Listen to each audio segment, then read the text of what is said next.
최고위원 김선민입니다. 울산 현대자동차 공장에서 3명의 노동자가 질식사하는 안타까운 사건이 지난주 발생했습니다. 고인들의 명복을 빌며 유족에게 위로를 보냅니다. 안타까운 젊은 죽음과 관련하여 국민을 분노하게 하는 일이 지난주에 또 있었습니다. 최혜병의 억울한 죽음에 관한 진실을 밝히려다 수사 외압을 거부했다는 이유로 항명 등의 혐의로 기소된 박정훈 대령에게 윤석열 정부의 군 검찰은 지난주 법정 최고형인 징역 3년을 구형한 것입니다.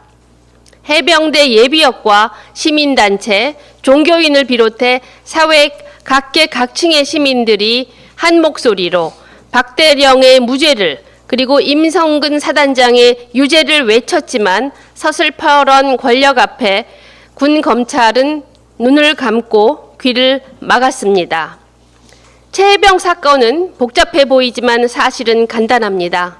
지난해 7월 예천군 수해복구 현장에서 최혜병이 급류에 휘말려 사망하는 사건이 발생했고 군 수사 담당자인 박정훈 대령은 구명조끼도 없이 수색을 지시한 임성근 사령관에게 책임이 있다고 보았습니다. 박 대령은 국방부 장관에게 수사 결과를 보고하고 결재까지 받아왔지만 다음날 아침 윤 대통령이 경로했다는 대통령실 회의 직후 경찰로 이첩을 보류하라는 부당한 지시가 내려졌습니다.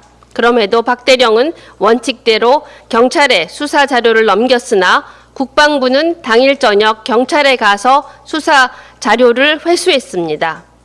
윤 대통령은 왜 경로까지 하며 최상병의 죽음을 감추려 한 것입니까?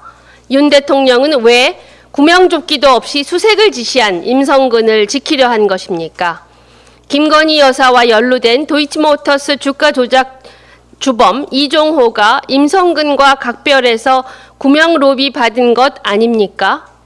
이에 대해 국민들이 1년 넘게 질문하고 있지만 윤석열 대통령과 국민의힘은 자신들을 뽑아준 국민의 목소리에 귀 막은 채 특검은커녕 국정조사조차 거부하고 있습니다. 윤 대통령과 국민의힘에 묻습니다. 행여라도 대통령의 지시가 명백한 불법으로 밝혀져 탄핵 사유로도 될까봐 걱정하십니까? 국민의 명령을 어긴 윤 대통령과 국민의힘이야말로 대국민 항명죄입니다. 다행히 우원식 국회의장께서 최혜병 순직 사건 외압 의혹 국정조사에 착수하겠다고 선언하셨습니다.